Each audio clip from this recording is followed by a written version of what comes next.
Lecture 10 for Psych 228 at the College of Southern Nevada. Hoping to be able to publish this in time that you can watch it on our actual class day. And we're going to continue with our discussion on the Gestalt approach by considering the work of Frederick or Fritz Perls. And let's go ahead and proceed. The study guide that you just turned in, I'll be grading that this week.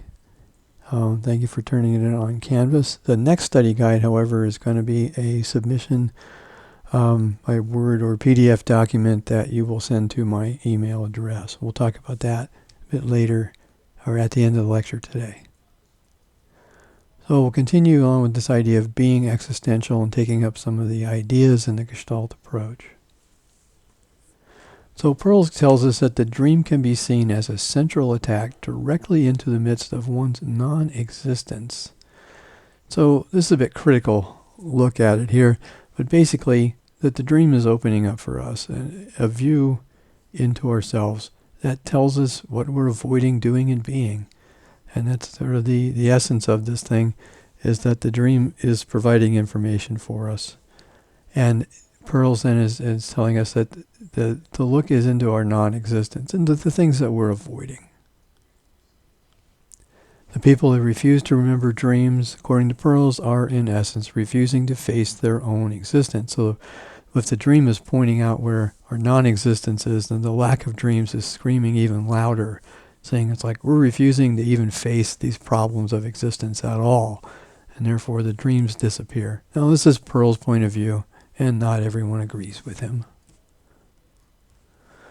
We work in the here and now, and the dream work is an existential and phenomenological approach that is inextricably anchored in the here and now. We only work in the here and now, and if you've watched the videos that I had posted for you, you'll notice that if Perls sees somebody going off to the past or into the future, that he'll bring them back into present. And this is, in essence, the place where we work is only in the here and now, not in the past, not in the future, only in the now. And if we can't get to the now, then we're obviously avoiding something. Projection is a mechanism that is most central to the Gestalt approach to dreams, and we've covered this in Lecture 9, so I'm not going to linger on this point here. We did mention in Lecture 9 that there is no theory of the unconscious in the Gestalt approach. Rather, Perls borrows from Gestalt psychology the idea of the figure or the foreground and the ground or the background. And in the figure or foreground is the field of awareness. Now, you've probably seen in Psych 101 the pictures of the vases and phases where one image will emerge out of the background into the foreground. And then you can look at it another way, and the image, the opposite image will appear. And this is a Gestalt principle in Gestalt psychology, the principle of perception. Perls is carrying this idea or this language over into the Gestalt therapy. So the current field of awareness would be the figure or the foreground, and the ground or background is what we're currently not aware of. So these are things that in the background that we could become aware of, and yet our attention is probably shifted to something else. The relation between foreground and background is meaning. It's like what emerges out of the ground into figure. And that's the thing that has meaning. On being stuck, Perls tells us when needs are blocked, repressed, or not recognized, they cannot be discharged. So those things that we're not aware of, or those things that we prefer not to be aware of, they will remain blocked, cannot be discharged. So they remain not quite figure, not quite ground. Looking at the previous slide, figure, ground, what that means. Essentially the meaning of the thing is not emerging. They muddy the individual's perceptual field. Okay, you feel confused? Yeah, think about it.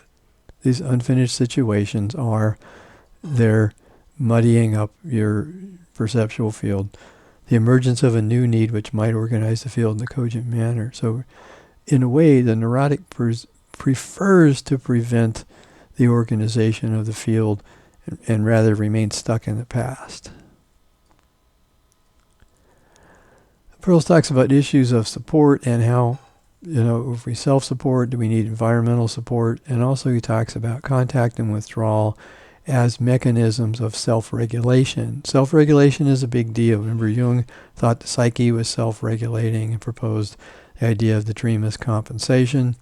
Pearls not carrying on with compensation, more of a theory of continuity, but saying that in order to self-regulate, we need to be able to use these mechanisms of contact and withdrawal.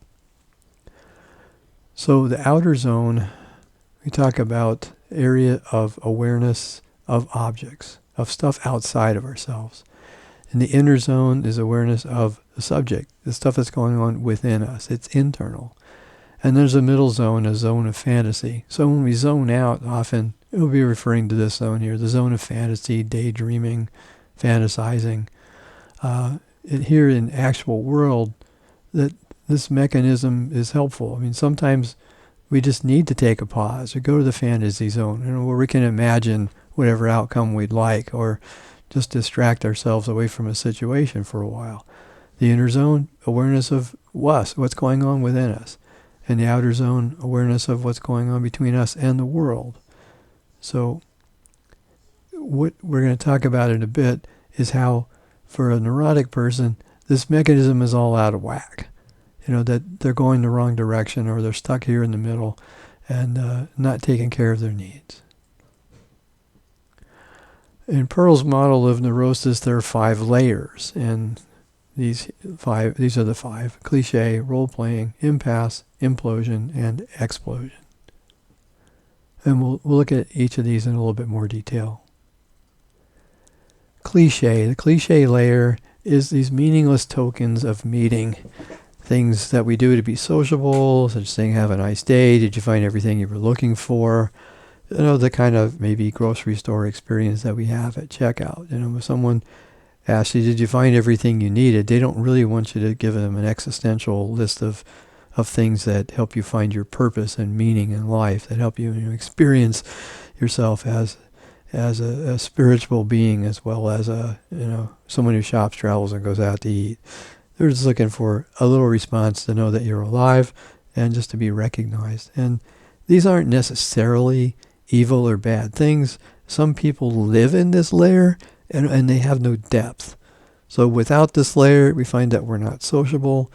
With this layer, we have an opportunity to be social. And then there's more to life than just exchanging these tokens. Role-playing is the next layer, and Pearls calls it a compromise between existence and anti-existence. You might think about those persona roles that we had in Jung's model, where we can play the roles without giving up our core identity, but the persona allows us to play them and not kill our existence, unless the role is so bad that it just basically drains the essence out of you, and then it's time for a change, right? Playing a role such as you might do as a student or an employee or a family member. So you can go about performing in this role. It's not really who you are, maybe. And so it allows this compromise. It probably does not represent the total of your personality or the totality of your personality, and may in fact require you to behave and act in ways that are contrary to you as a person. I say, go back to the study we did on persona, and there's a lot more detail there. The impasse is the third layer in Pearl's model of neurosis. He says, when an individual's needs for becoming come into conflict with society's needs for conformity and the status quo, we find ourselves at an impasse. So we find that there's the solution for the problem that presents to us, or the challenge that we're presented with, does not appear. That we're stuck between these two polarities, between our own needs and between others, the needs of others. And the requirement that we conform to this role that we've been in. Pearls considers this the stuck point, and at one point he said something about his model is the only one that's enabled his patients to get through the impasse. I don't know if it's the only one, but it certainly brings to mind all of the things that we're stuck about, tells us, again, I think we talked about this last lecture, it's the awareness of how we're stuck that enables us to get free. So at this layer, this stuck point, Pearls is really going to go to work and to bring out these polarities and work within his model, which is pretty unique. And I think we'll come up to some of the pieces of this model as we go. The impasse, we have the feeling of being stuck or lost, and ask yourself, how often do you feel that? Marked by the phobic attitude, avoidance. Again, this is typical of what happens around a piece of unfinished business, or in Jung's model, a complex. Now, Pearls introduces us to two new pieces of the personality, which he calls the top dog and the underdog. And sometimes he refers to them as the two clowns. And as we're stuck, we're lost, we're phobic, we're avoiding, and then these two clowns, this top dog and underdog, which are kind of polarities of the situation, what they're attempting to do is to maintain the status quo, to keep the person stuck, and to avoid awareness of the fantasy which keeps the dreamer stuck. Now, this is another thing that Pearls is pretty brilliant about. He gives us the idea that what we're stuck about is mostly a fantasy. Most often, when we work through these polarities between the top dog and the underdog, the avoidance, the striving to maintain the status quo, we see underneath that, lying underneath that, is a fantasy. And this fantasy bit that's a result of some unfinished business keeps us stuck. For cognitive behavioral therapists, they might say there's a thinking error here. And Pearls wants us to, expose this as a fantasy, not a reality. And the exposure of this problem as a fantasy would lead us to the next layer of the model. Before we get there, though, we'll talk about these two clowns. One of the ways we know we're at an impasse in the work we're doing, dream work, is we see this standoff between these two clowns, or the top dog and the underdog. And Pearls calls the top dog the shooter. It's the one with lots of rules and demands about compliance, how you should be, how you would be, how what a nice boy would be, how what a good girl would be, those sorts of things. And the underdog, in response, is the whiner. It's the one that's full of excuses and rationalizations for avoidance, and typically using one or more of the contact boundary defenses, which we'll get to in a little bit. And often, I get email from students, and sometimes my compassion container is full, and I just look at that and go like, if you used your energy to find a solution rather than whining about missing this or that, basically not following the instructions, then you'd be taking responsibility for this and not being a pain in my butt. Okay, moving on. The contact boundary defenses. Now, there are 5 in the classical version of this, and in other versions there may be 6 or more. We'll go with the classical one here. Projection, which we've talked about before, we kind of know what projection is. Deflection, introjection, retroflexion, and confluence are the other 4. And we'll step through those, see what they're about. So projection, the trait, attitude, feeling, or bit of behavior which actually belongs to your own personality, which is not experienced as such, as we declared in Lecture 9. And instead, it's attributed to objects or persons in the environment and then experienced as directly toward you by them instead of the other way around. Again, we did this in Lecture 9, so we kind of know what projection's about. Deflection, a defense where the dreamer tries to evade the work by turning attention to a different subject or person. Here, it's like if I ask you, say, put you on the hot seat, and in a dream there's something comes up and they're talking about mother, and I'd say, make a statement to mother. Well, I really prefer to work with the dog or the piano or something else, right? Or mom never listens to me, whatever it is. It's just be mom. Make a statement to mom. It's like stay in the work. We use deflection a lot as in our waking lives, as a way of taking the focus off of something we're uncomfortable with, changing the subject. Introjection is a really interesting idea here. We call it a mechanism for swallowing values without digesting them into a personal value system. A lot of the interjects we'll discover in the work are old stuff. There's stuff that you had to learn in order to comply with parental demands or societal demands, family demands of some kind, when you were a child, and they stick. And, well, they're old ideas which at their time might have had some value, and now they're probably not. But we still get choked up on them. And one of the ways that we'll notice an interject, it may appear, often appears, as something stuck in the dreamer's throat. It's like when they're trying to respond to a parental image or an authority figure or something, and they just can't get the words out. It's as though there's something stuck in their throat, a piece of food, the throat constricts. It's an interesting phenomena that if we were to actually be in class and do some demonstrations, you'd get to observe. All right, let's move on to the next. Retroflexion as a defense mechanism here. So it's turning feelings toward others back to oneself.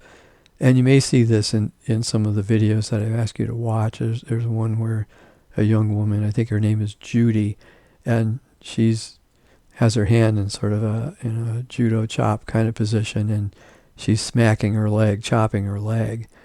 And Pearl says, so who do you want to chop? Who do you want to chop? Mom, okay. And she starts chopping Mom. You notice the intensity increases, but often it's like we're hitting ourselves, choking ourselves, slapping a leg, kicking a chair, hitting yourself against the head. The old commercial where the guy slaps his head and goes, oh, I could have had a V8. That's a retroflexion. Now, sometimes this occurs in a form of self-soothing. A person will sit there and kind of, hold their arms together or kind of hug themselves or rocking back and forth in a chair as a way of self-soothing. Confluence is another contact boundary defense. It happens when the dreamer's unwilling to face his or her own feelings. Again, if we were able to meet in the class and work in a dream circle, this also shows up in the participants in the group. When a person, we asked in a Gestalt work, the person working's on the hot seat, making use of the empty chair, and everybody else is forming a container around them in the circle. And so the idea is that as the person is working and the others are forming the container, the idea is that the people in the container, the group, should practice awareness of what's happening, not only with the dreamer, but with themselves. And as we debrief after one of these Gestalt workings, we'll go around the circle. What did you experience? And they're like, well, when Judy was talking about her mom, I felt blah, blah, blah. It's like, no, what did you experience? What do we, not what we think the other person experienced, not an interpretation, which Pearl tells us, don't interpret. Don't interpret at all. Interpretation is unnecessary. It's actually an obstacle to the work. When the person cannot be in touch with their own feelings, then we find that they're confluent with someone else's experience. We turn the experience of someone else in the group and attempt to join the other's experience rather than be with our own. And 20, 30 years ago, we used to talk about codependence. This might be the codependent person. The old joke would be a question, what does a codependent person see right before they die? And the answer is someone else's life flashing in front of their eyes. So rather than their own. Okay, moving on. To the layer below the impasse is implosion. And this is often experienced as death or the fear of death. And it occurs after we discover the fantasy that's been keeping us stuck. And self-disclose here, in my Gestalt training, I think I had 8 months of training. 7 months of that, I fought tooth and nail. I'm a Jungian. I don't need this. This is ridiculous. I don't need any of this stuff. And finally, I was in a Gestalt experiment that I couldn't deflect or project or retroflect my way out of it. I was in it. And once I finally experienced this thing and that impasse, and then the fantasy, whoa, then I really understood the power and the potential of this process that goes way beyond anything we've done so far. It is an extremely vital way of working through these blockages. But they also kind of show up as a big surprise. Once that fantasy is revealed, you feel kind of vulnerable and kind of dumb, actually. And we also realize that all the energy that went into maintaining that fantasy suddenly becomes available, and now what to do with it. So there's kind of shutting down here, an experience of death or the fear of death, that this core thing that's been owning you for so long in your life has finally been exposed. And now what about it?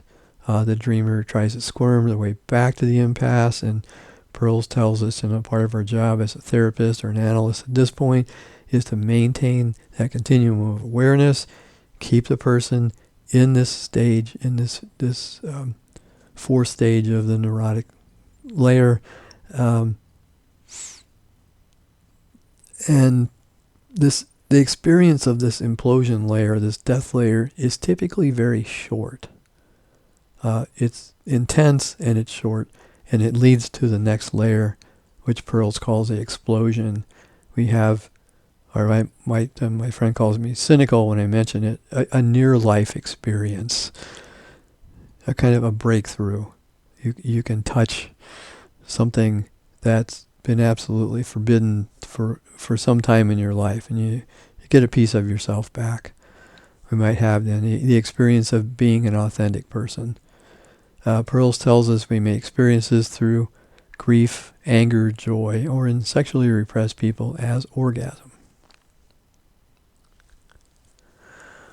Earlier in the semester, when we worked with Erikson's model, I proposed a sort of a Gestalt parallel to some of Erikson's developmental stages, and we discussed this idea of holes in the personality. So Pearls tells us we experience these holes as voids or empty places, empty spaces, avoidances of objects or persons with whom it is impossible or fear-provoking to identify. We can think about these two as sort of failures to work through the conflicts in Erikson's stages. I think it's very similar. Well, here Pearls calls them holes in the personality.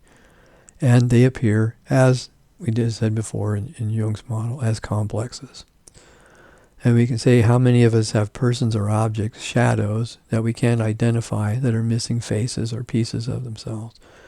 So these might indicate some sort of hole, obviously indicate some kind of avoidance. And let's move on to the next. Polarities. We can view polarities as dualities which fight and paralyze each other. However, it's more viable to regard polarities as starting points for the potential organization of the total personality. So, I sent you some comments back or some possibilities for assignment 3, things to work on.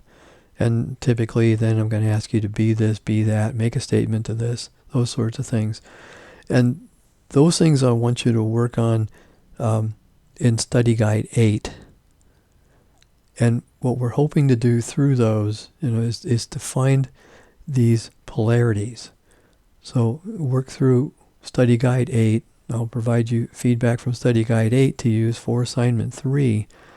We're looking for polarities, which are the starting points then that will really begin to do more work with the existential process and potentially with the empty chair part of the process. Excuse me. In neurosis, the parts of the personality are all alienated from each other. This sounds a lot like complexes, doesn't it? Shadow, complexes, mom, dad, things that are alien. In the last lecture, we talked a little bit about things we identify with and things that are alien to us. I think we talked about this back in Jung when we talked about shadow formation and that consciousness acts as a kind of a sword that splits through experience. Some of this experience we identify with, it becomes part of the ego. And other parts become split off into the unconscious, various forms of shadow or anima or animus or something like that. So parts of the personality are alienated from each other. Pearl's process is really powerful in that it allows us to be able to begin and accomplish some type of integration, identifying these alien parts, really as alien things, as parts of ourselves, and beginning to integrate them and grow the personality. It's really wonderful when it happens. Sometimes it's a bit of a street fight, though, to get there. We get the dreamer to identify actively with each part of the dream. Now, ideally, we would work with every part of the dream. That's not going to happen. we don't have the opportunity for each of us to sit with an analyst for 2 or 3 hours to work through the entirety of a dream. Here I'm trying to introduce you to the principles, the process of these various forms of dream work. So we're going to do a few of these things, and you'll have an opportunity to test them out for yourself. And then, of course, you can continue to work on your own. I'm not going to ask you to do the entire dream. I'm going to ask you to do parts, pieces, the things that stand out that really are signaling to you that something's going on. But if we get the dreamer to integrate or actively become each a part of the dream, they're forced ultimately to re-own, reintegrate, and finally take responsibility for the sum of his or her existence. And this goes back to Pearl's idea that everything we need is in the dream. Everything is there. And so we go from maybe beginning to end and become each of these things in the dream. You notice that they begin to split out though too. It's like as you're working with something, the voice of that thing, the voice of the beingness of that thing may become familiar. Mom, dad, grandma, grandpa, your drill instructor, your teacher, something like that. And then we can deepen into that as we need to. All right, we're going to end this little lecture tonight with a short discussion of Study Guide 8. I have modified the instructions to suit our current situation, such as we won't be bringing it to class to go over it. You're going to have to submit it to me in the form of a Word or PDF document that you email to my CSN email address. That's scott.gregory@csn.edu. Send it there, not to Canvas. The purpose of this is I can open these documents without downloading them. So I don't have them on my system. I'm not keeping them for posterity. I can open them as a preview in the CSN Outlook, web version of Outlook, and I don't have to download any of your stuff. And I will send you feedback on your study guide, just as I did for assignment 2, through Canvas. I'll send that through your Canvas email. So I'll be looking for feedback there. Hey, if you don't have a CSN student email account, get it done. Take care of it. There's a link on the front page of the class about CSN email. Follow that link, get your account activated, send me your study guide as a Word or PDF document. Again, I'm not a big fan of Microsoft, but however, Outlook won't open Pages documents.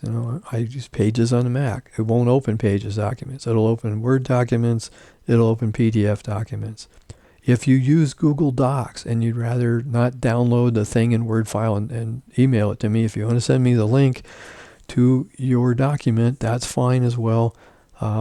As long as I can read it. I'm not going to write on it, redline it, or anything else. I'm just going to read them and provide you feedback. And this feedback from this study guide you will use that and the other stuff that I sent you for assignment 2 as the starting points for your assignment 3. Okay, this study guide, study guide 8, is a bit more intense than the other study guides, and so it's worth twice as many points. This study guide is worth 60 points. Assignment 2 is worth 100 points. Also keep in mind, if you don't turn in study guide 8, I will not accept assignment 2 from you. You will need this feedback from both assignment 2 and study guide 8 to do assignment 3. So if you don't plan on doing assignment 2, and maybe you're not worried about it, if you're going to do assignment 2, you have to turn in study guide 8. If you have questions about things other than do I have to turn in on time, and I don't want the BS kinds of things. If you have a legitimate question, I'll probably ask you, did you listen to the lectures? Did you read the assignment, the assigned reading I gave you? Did you watch the videos? Most of the questions you'll have will be answered in the readings and the videos. Do those first, okay? Do those first. There are 2 written examples in Study Guide 8. One is from the dream you're familiar with. That's the School of Monsters dream. And another one is from one of my dreams that I had a few years ago. So I gave you that for a little different flavor to see, that it doesn't always take on the same form. The work will take on a form that's unique to you. However, there are certain elements of ways of going about this that are necessary. Awareness, awareness, awareness. You've got to make some statement about awareness. What are you aware of? A statement about existence. things about existence and non-existence, being and non-being. You've got to address those things. This is what, from Pearl's, from the Gestalt approach, from this existential approach to the work, this is what it's all about. These are statements. The dream is making statements about our existence. If you don't see them, you A, either lack awareness, or B, you're avoiding it. Those are the two possibilities. So work on awareness, deepen into it, into the experience. And if you've watched the videos, you know Pearls works with body language. He works with sensations within the body, voice, all kinds of stuff. Anyway, watch particularly that one video on how Pearls is working with a group of college students. In the beginning, he starts out with stage fright. It's about 17 minutes or so, and it's interesting. At about minute 17, he works with a dream. There's a dream for a while, and then there's a second person that works with the dream. Anyway, it's really good way of noticing how he works. And I'm not saying copying him or mimicking him, but use what he's teaching you. It works. It absolutely works. All right, so we've got this lecture ending up. I think we have another one next week, and then we have spring break. Your study guide 8 is due by 6 p.m. next week, in week number 11, I believe. The specific dates and times are in the study guide instructions. Then we'll have a week off for spring break, but the week that you come back from that, assignment 2 will be due, and we'll get those instructions modified for our current predicament and get those out. In the meantime, just this week, do the study guide. There's some reading in there. If you haven't watched the videos, I can watch them now and get to work. Have some fun. I mean, just a quick caution here. This approach opens up stuff like nothing else you'll ever do. It works really quickly. So be prepared for something surprising to happen. Anyway, good luck, and may the force be with you. Bye for now.